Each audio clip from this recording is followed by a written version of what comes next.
147일차 사도행전 5장. 아나니아라는 사람도 자기 아내 삽비라와 의논한 후에 자기 땅을 팔았다. 그런데 아나니아는 땅 판 돈의 일부를 따로 떼어놓고는 나머지 돈을 사도들에게 내어놓으면서도 그것이 땅 판 돈의 전부라고 하였다. 이런 사실은 그의 아내 삽비라도 다 알고 있었다. 그러자 베드로가 말했다. 아나니아여, 그대는 어찌하여 사탄에게 마음을 빼앗겨 성령을 속이고 거짓말을 하는 거요? 왜 땅값의 일부를 따로 챙겨둔 거요? 땅을 팔기 전에도 그것은 그대의 소유였고 땅을 판 후에도 그 돈의 처분은 그대에게 달린 일이 아니요? 그런데 어째서 이처럼 거짓으로 행동하는 것이요? 그대는 우리를 속인 것이 아니라 하나님을 속인 것이요. 이 말을 듣자마자 아나니아는 그 자리에 쓰러져 죽고 말았다. 그리고 이 소식을 들은 사람들은 모두 크게 두려워하였다. 젊은이들이 들어와 아나니아의 시체를 싸서 메고 나가 땅에 묻었다.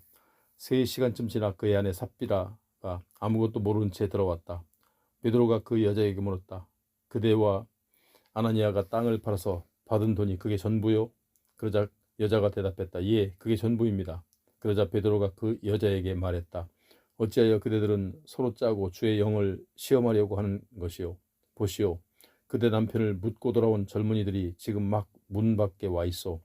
그대도 그들의 손에 또한 실려 나갈 것이요. 바로 그 순간 그 여자도 베드로의 발 앞에 쓰러져 죽었다.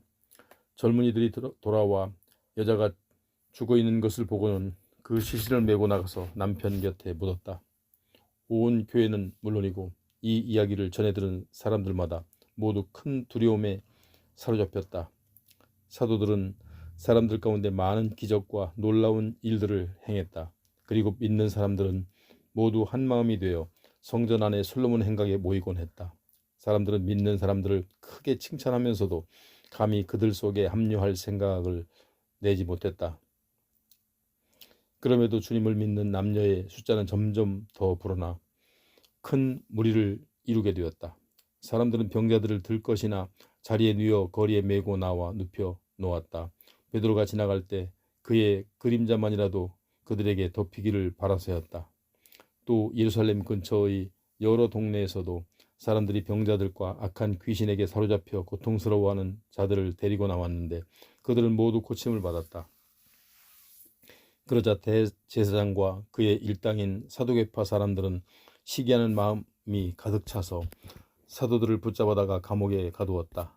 그런데 그날 밤 주님의 천사가 나타나 감옥문을 열고 사도들을 밖으로 데리고 나오면서 말했다. 가라, 성전으로 가서 사람들에게 이 새 생명의 말씀을 남김없이 모두 전하여라. 그래야 동이 틀 무렵 사도들은 성전으로 가서 사도들에게 복음을 가르치기 시작했다. 한편 대제사장과 그 일당이 도착하여 이스라엘의 장로들로 구성된 공회를 소집한 후에 감옥에 갇혀 있던 사도들을 데려오라고 사람을 감옥으로 보냈다. 경비병들이 감옥에 가서 보니 사도들이 감옥에 없었다. 그들은 공회로 돌아와 이렇게 보고했다. 감옥문도 단단히 잠겨 있고 보초도 문 밖에 서 있었는데 우리가 감옥문을 열고 보니 그 안에 아무도 없었습니다. 이 보고를 들은 성전 경비대장과 대제사장들은 무척 혼란스러워하면서 대체 다음에는 또 무슨 일이 일어날 것인지 두려워했다. 그때 어떤 사람이 들어와서 말했다. 보십시오. 감옥에 갇혔던 그 사람들이 지금 성전에서 사람들을 가르치고 있습니다. 경비대장은 즉시 경비병들을 이끌고 성전으로 가서 사도들을 붙잡아 왔다. 하지만 그들은 사람들이 자신들에게 돌을 던질까 두려웠기 때문에 사도들을 붙잡을 때 폭력은 쓰지 않았다. 그들은 사도들을 붙잡아 와서 공회 앞에 세워놓자 대제사장이 신문했다. 우리가 당신들에게 예수에 대해서는 2번 다시 사람들에게 가르치지 말라고 단단히 일렀지 않았소? 그런데 당신들은 온 예루살렘에 예수의 가르침을 퍼뜨리고 있어. 게다가 당신들은 그 사람이 흘린 십자가의 피에 대한 책임이 우리에게 있다고 뒤집어 씌우고 있어. 베드로와 사도들이 대답했다. 우리는 사람이 아닌 하나님께 복종해야 합니다. 우리 선조들이 하나님께서는 여러분이 십자가에 매달아 죽인 예수를 다시 살리셨습니다. 그런 후 하나님께서는 이스라엘 백성이 회개하고 죄 용서함을 받도록 하시려고 예수를 높이시어 자신의 오른편에 앉히시고 우리의 왕이요 구주로 삼으셨습니다. 우리는 이 모든 일의 증인입니다.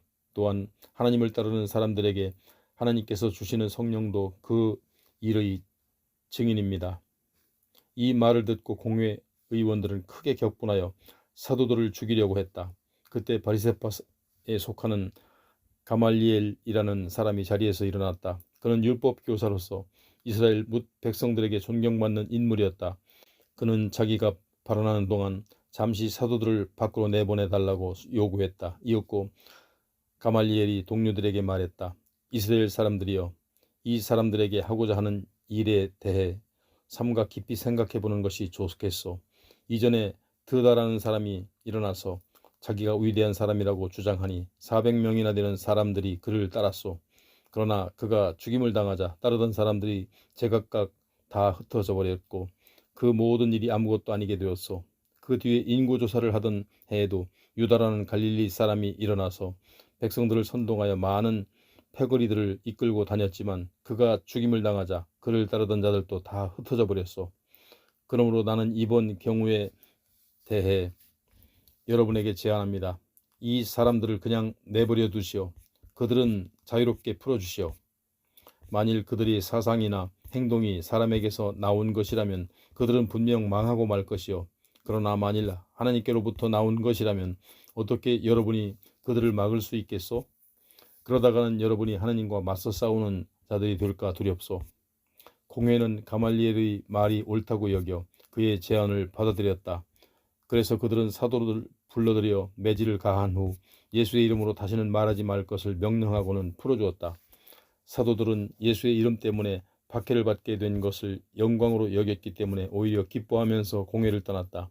이후에도 사도들은 날마다 성전에 들어가서 그리고 가정집을 일일이 돌아다니면서 예수가 곧 그리스도이심을 널리 가르치고 힘차게 선포했다. 6장. 이 무렵 제자들의 수가 나날이 늘어났다. 그러던 중 헬라어를 쓰는 유대인들이 히브리어를 쓰는 유대인들에게 불만을 갖게 되었다. 그것은 자기네 과부들이 날마다 식량을 배급받을 때 차별 대우를 받고 있다고 생각했기 때문이었다. 그래서 12사도는 제자들을 모두 불러 모아놓고 말했다. 우리가 식량을 분배하는 일에 매달리느라 하나님의 말씀을 전하는 일을 등한시하는 것이 옳지 않습니다. 형제 여러분, 그러니 여러분 중에서 지혜롭고 또 성령이 충만한 인물로 알려진 7사람을 뽑도록 하십시오. 그러면 그런 일을 그 사람에게 맡기고 우리는 기도하고 말씀 전하는 일에 전념할 수 있을 것입니다. 모두가 이 제안을 기쁘게 받아들였다. 그래서 신자들은 믿음과 성령이 충만한 7사람을 뽑았다. 그들은 스데반을 비롯하여 빌립, 브로고로, 니가노르, 디몬, 바메나, 그리고 안디옥 출신의 이방 사람으로 유대교에 개종한 니골라였다. 신자들이 이 7사람들을 사도들에게 데리고 나오자 사도들은 그들을 위해 기도하고 손을 얹어 축복하였다. 그리하여 하나님의 말씀이 계속 널리 퍼져나갔다. 특히 예루살렘에서는 제자들의 수요가 급격히 늘어났고 유대인 제사장들 가운데서도 믿음을 갖게 된 자들이 많아졌다. 7집사 가운데 하나인 스데반은 특히 하나님의 은혜와 능력이 충만하여 사람들 앞에서 기적과 놀라운 일들을 많이 행했다. 하지만 구레네, 알렉산드리아, 길리기아 지방 및 아시아 등지에서 온 유대 사람들로 구성된 이른바 자유인의 회당에 속하는 사람들이 스데반에게 반발하여 논쟁을 걸어왔다. 그러나 그들은 지혜와 성령의 도우심으로 말하는 스데반을 도무지 당해낼 수 없었다.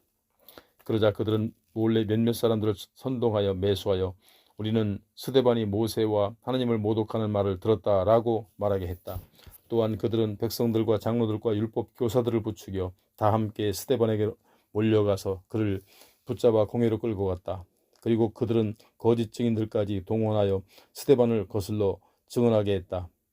이 사람은 계속해서 이 거룩한 성전과 율법에 어긋나는 말만 하고 다닙니다.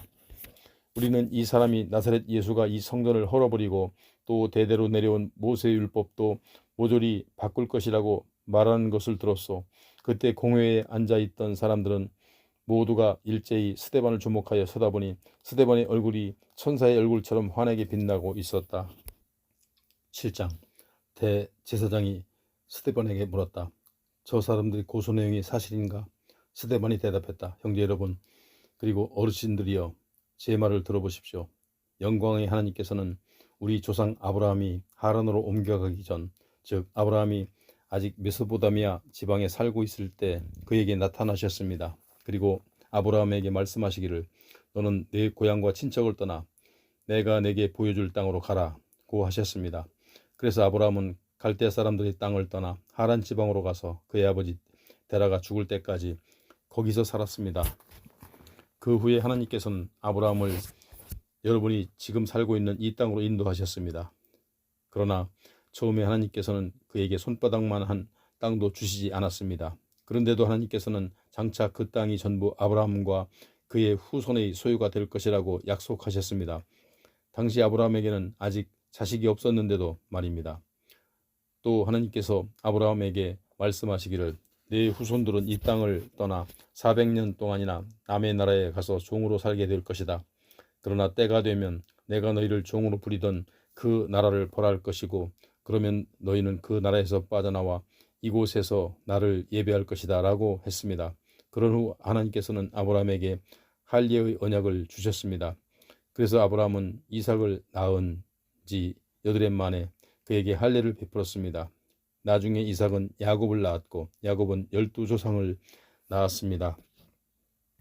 그런데 그 조상이 요셉을 시기한 나머지 그를 이집트의 노예로 팔아버렸습니다. 그러나 하나님께서는 요셉과 함께 하시면서 모든 역경에서 그를 건져내시고 또 그에게 지혜를 주시어 이집트 왕 파라오의 총애를 받게 하셨습니다. 그래서 파라오는 요셉을 이집트 온 땅과 궁정을 다스리는 총리로 세웠습니다. 그는 이집트와 온 가나안 땅에 심한 흉년이 닥쳐왔으므로 우리 조상들은 아주 어려운 처지에 빠졌습니다. 마침내 먹을 식량이 다 떨어지자 야곱은 이집트에서는 아직도 곡식이 남아있다는 말을 듣고 양식을 구하러 그의 아들들을 낯선 이집트 땅으로 보냈습니다. 그리고 그들이 두 번째로 이집트에 갔을 때 요셉은 비로소 형제들에게 자기가 누구인지를 밝힌 후 파라오에게 형제들을 소개했습니다. 그런 다음 요셉을 사람을 보내어 아버지 야곱과 친족들까지 다 합해 모두 75명을 이집트로 내려오게 했습니다. 그래서 야곱은 이집트로 내려가서 거기서 살았습니다. 야곱과 우리 조상들은 모두 그곳 이집트에서 살다가 죽었습니다. 그리고 나중에 그들의 유해는 모두 가나안 땅 세겜으로 운반되어 그곳의 묘지에 묻혔습니다. 그곳은 오래전에 아브라함이 세겜에서 살던 하몰의 아들들에게 사두었던 곳입니다. 마침내 하나님께서 아브라함에게 하신 약속의 때가 가까워짐에 따라 이집트에 사는 우리 백성들의 수요도 엄청나게 불어났습니다. 그 무렵 이집트에는 요셉에 대해 전혀 알지 못하는 다른 자가 왕위에 올랐습니다. 그 이집트의 새로운 왕은 우리 백성들은 아주 심하게 학대하고 우리 조상들을 힘으로 억눌러 심지어 새로 태어난 남자아이들은 내다 버려 죽게 했습니다. 그런 큰 핍박의 시기에 모세가 태어났습니다. 그는 보통 아이가 아니었습니다. 모세의 부모는 석 달 동안이나 그 아기를 몰래 숨겨 키웠습니다. 그러나 아이가 자라나므로 더 이상 숨길 수 없게 되자 할 수 없이 그 아기를 나일강에 내다 버리게 되었습니다. 그런데 때마침 이집트 왕의 딸의 눈에 띄었고 그녀는 모세를 물에서 건져 자신의 아들로 삼아 길렀습니다. 그리하여 모세는 이집트 궁중에서 당대 이집트 최고의 교육을 받아 말로나 행동으로나 아주 능력 있는 사람이 되었습니다. 모세가 40살이 되었을 때 그는 자기 동족인 이스라엘 사람들의 사정을 살펴볼 마음을 가졌습니다. 그런데 어느 날 모세는 자기 동족 하나가 이집트 사람에게 억울하게 학대당하는 것을 보고는 동족의 편을 들어 싸우다가 그만 그 이집트 사람을 죽이고 말았습니다. 모세는 자기가 이스라엘 사람을 도우라고 하나님께서 보낸 사람이라는 것을 동족들이 알아주기를 바랐지만 이스라엘 사람들은 그 사실을 전혀 인정하지 않았습니다. 이튿날 이번에는 모세가 같은 동족인 이스라엘 사람끼리 서로 싸우는 것을 보았습니다. 모세는 싸움을 말리려 했습니다. 여보시오, 한 피줄끼리 싸우면 되겠소? 이게 무슨 짓들이오? 그러자 동료들 괴롭히던 사람이 쓸데없이 간섭하지 말라며 모세에게 대들었습니다. 당신이 뭐요? 누가 당신을 우리의 지도자로 재판관으로 세우기라도 했소? 어제는 이집트 사람을 죽이더니 오늘은 나를 죽일 작정이요? 이 말을 듣고 모세는 아차 싶어 이집트 땅을 급히 도망쳐 나와 멀리 미디안 땅으로 갔습니다. 그리고 거기에 눌러앉아 오래 사는 동안 모세에게 두 아들이 태어났습니다. 모세가 미디안 땅으로 도망쳐 온 지 40년이 흐른 뒤 어느 날 모세가 시내산 근처의 광야에 있을 때였습니다. 갑자기 한 천사가 가시나무 덤불이 타오르는 불길 속에 나타났습니다. 크게 놀란 모세가 무슨 일인가 하고 더 자세히 보려고 가까이 다가가자 주님의 음성이 들렸습니다. 나는 내 조상들의 하나님, 곧 아브라함의 하나님, 이삭의 하나님, 야곱의 하나님이다. 모세는 두려워서 감히 고개조차 들지 못했습니다. 주님께서 계속 모세에게 말씀하셨습니다. 내가 서 있는 땅은 거룩한 곳이니 너는 내 신을 벗어라. 나는 이집트에 있는 내 백성을 학대받는 것을 보았고 그들이 부르짖는 소리를 들었다. 이제 나는 내 백성을 해방시키려고 내려왔다. 그러므로 너는 가라. 내가 너를 이집트로 보낸다. 이 사람 모세로 말하면 누가 당신을 우리의 지도자나 재판관으로 세우기라도 했소? 하면서 동족에게 배척받았던 사람인데 하나님께서는 이 모세를 가시나무 덤불에 타오르는 불길 속에 나타났던 천사를 통해 이스라엘 민족을 통치자와 해방자로 세워 동족을 구출해내도록 이집트로 돌려보내셨습니다. 마침내 모세는 이스라엘 백성을 이집트에서 이끌고 나왔습니다. 이집트 안에서는 물론 홍해에서 또 광야에서 40년을 지내는 동안 모세는 수많은 기적과 놀라운 표적을 행했습니다. 하나님께서는 여러분에게 여러분의 동족 가운데서 나 같은 예언자를 하나 세워주실 것이다 라고 말한 사람이 바로 이 모세입니다.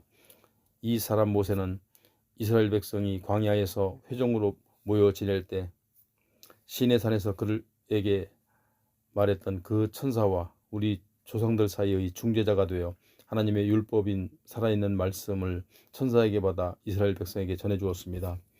그러나 우리 조상들은 모세의 말을 들으려 하지 않았을 뿐만 아니라 오히려 이집트로 되돌아가려고 했습니다. 그들은 아론에게 이렇게 말했습니다. 우리를 위해 우리를 인도할 신들을 만들어 주십시오. 우리를 이집트에서 이끌어낸 모세는 지금 어떻게 되었는지 모르겠습니다. 그러고서 그들은 송아지 형상의 우상을 만들어 그 우상 앞에 희생 제물을 바쳤습니다. 그들은 자기들의 손으로 만든 그 우상을 섬기며 기뻐했습니다. 그래서 하나님께서는 이스라엘 백성들에게 얼굴을 돌리시고 그들이 태양과 달과 별들을 신처럼 섬겨도 내버려 두셨습니다. 이것은 예언자들의 책에 이렇게 기록된 것과 같습니다. 곧 이스라엘 백성들아 너희가 40년 동안 광야에서 살면서 나를 위해 희생 제물을 바친 적이 있었더냐? 너희는 너희가 예배하려고 만든 우상들 곧 몰록의 장막과 별의 신 레판을 떼매고 다녔다. 그러므로 나는 너희를 포로가 되게 하여 바벨론 저편으로 옮겨버릴 것이다. 여러분, 우리 조상들은 광야에서 증거의 장막을 가지고 다녔습니다. 이 장막은 하나님께서 모세에게 지시한 그대로 모세가 보았던 모양에 따라 만들어진 것입니다. 우리 조상들은 이 장막을 물려받아 여호수아의 주의 아래 하나님께서 여러 민족을 몰아내시고 주신 가나안 땅으로 들어갈 때 가지고 들어갔습니다. 이 증거의 장막은 다윗 시대까지도 그 땅에 보존되었습니다. 하나님의 크신 사랑을 받은 다윗은 야곱의 하나님을 위해 처소를 짓게 해달라고 간구했습니다. 하지만 실제로 성전을 지은 사람은 다윗의 아들 솔로몬이었습니다. 그러나 지극히 높으신 하나님께서는 사람에 의해 지어진 집에 거하지 않으십니다. 그것은 일찍이 예언자들이 말하기를 주님께서 말씀하신다. 하늘은 나의 보좌요 땅은 나의 발판인데 너희가 나를 위해 무슨 집을 지을 수 있으랴? 내가 들어가 쉴 수 있는 곳이 어디에 있으랴? 세상의 모든 것들이 다 내 손으로 만들어진 것이 아니더냐? 라고 한 것과 같습니다. 고집센 마음과 꽉 닫힌 귀를 가진 사람들이여, 여러분은 여러분이 조상들처럼 언제나 성령을 거역하고 있습니다. 여러분의 조상들이 박해하지 않은 예언자가 한 사람이라도 있었습니까? 여러분의 조상들은 장차 의로우신 분이 오실 것이라고 예언한 자들을 죽였지만 이제 여러분은 이 땅에 오신 바로 그 의로우신 분을 배반하고 십자가에 못 박아 죽였습니다. 여러분은 천사들이 전하여 준 하나님의 율법을 받았으면서도 그것을 지키지 않았습니다. 스데반의 말을 듣고 공회 사람들은 화가 치밀어 올라 스데반을 보며 이를 갈았다. 그러나 스데반은 성령이 충만하여 하늘을 우러러보니 하나님의 크신 영광이 보이고 또한 예수께서 하나님의 오른편에 서 계신 모습이 보였다. 그런 광경을 보고 스데반이 크게 소리쳐 말했다. 보시오, 저기 하늘이 열리고 인자가 하나님의 오른편에 서 계십니다. 그러자 사람들은 손으로 귀를 틀어막으면서 목청껏 소리를 지르더니 일제히 스데반을 향해 달려들었다. 그런 후 그들은 스데반을 붙잡아서 성 밖으로 끌어내더니 돌로 치기 시작했다. 그때 스데반을 고소했던 거짓 증인들은 겉옷을 벗어서 사울이라는 청년의 발 앞에 놓았다. 돌들이 날아오는 가운데서 스데반은 기도했다. 주 예수님, 제 영혼을 받아 주소서. 그러고는 무릎을 꿇고 큰 소리로 부르짖었다. 주님, 이 죄를 저 사람들에게 돌리지 마소서. 이 말을 남기고 스데반은 고이 잠들었다. 8장. 사울은 스데반이 죽임당한 것을 당연하게 여겼다. 그날부터 본격적으로 예루살렘에 있는 교회에 박해의 광풍이 불었다. 그래서 사도들은 제외한 모든 신자들은 유대와 사마리아 지방으로 뿔뿔이 흩어졌다. 신앙심 깊은 사람들이 스데반의 시신을 거두어 장사를 지내고 그를 생각하면서 몹시 슬퍼하며 울었다. 그러나 사울은 교회를 모조리 없애버리려고 집집마다 찾아다녔다. 그래서 신자가 발견되면 남녀를 가리지 않고 끌어내어 감옥에 보냈다. 여기저기 도처에 흩어진 신자들은 가는 곳마다 복음을 전파했다. 그들 가운데 빌립 집사도 있었다. 그는 사마리아 성읍으로 내려가서 사람들에게 예수가 그리스도임을 전했다. 사마리아 사람들은 빌립의 말을 듣고 또 그가 행하는 놀라운 기적적인 일들을 보면서 온 마음을 기울여 그가 전하는 말에 귀를 기울였다. 그때 악한 귀신들이 비명을 지르면서 많은 이들에게서 떠났고 수많은 중풍병자와 지체장애인들이 고침을 받았다. 그리하여 사마리아 온 성읍에 큰 기쁨이 넘쳤다. 한편 그 성읍에 여러 해 동안 마술을 부리며 살아온 시몬이라는 사람이 있었다. 그는 자신이 대단한 인물인 양 행세했고 많은 사람들이 그를 따랐다. 그래서 성읍 사람들은 신분이 귀천을 가리지 않고 모두가 그 사람에게 시선을 집중하면서 이 사람이야말로 하나님께서 보내신 대단한 능력의 소유자다라고 칭찬하며 감탄하였다. 이처럼 시몬이 신기한 마술로 오랫동안 그곳 사람들을 놀라게 해왔기 때문에 사람들은 그를 믿고 따랐다. 그러나 이제 빌립 집사가 그 성읍에 와서 하나님의 나라와 예수 그리스도에 관한 기쁜 소식을 전하자 많은 사람들이 빌립의 말을 믿고 세례를 받게 되었다. 마술사 시몬도 믿고 세례를 받았다.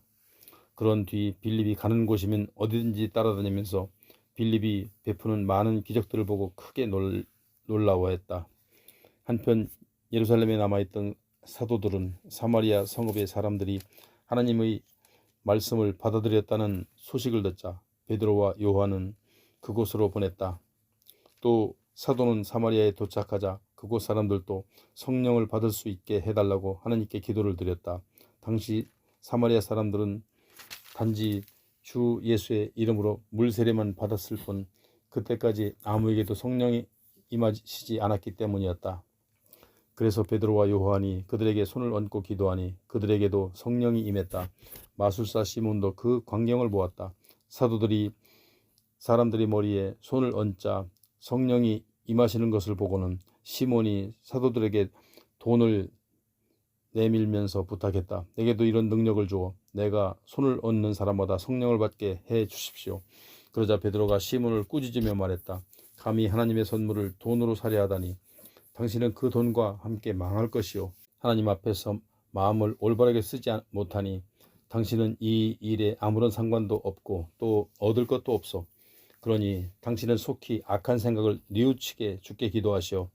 그러면 하나님께서는 당신이 그런 악한 생각을 품었던 것을 용서해 주실지 모르오. 내가 보기에 당신은 마음이 틀려 있고 죄에 사로잡혀 있어. 시몬이 당황하며 대답했다. 선생님들, 그런 일이 제게 일어나지 않도록 제발 저를 위해 기도해 주십시오. 베드로와 요한은 이렇게 사마리아 성읍에서 하나님의 말씀을 증거하고 선포한 후 다시 예루살렘으로 돌아왔다. 돌아오는 길에 두 사도는 사마리아 지역의 여러 마을을 들러 복음을 전했다.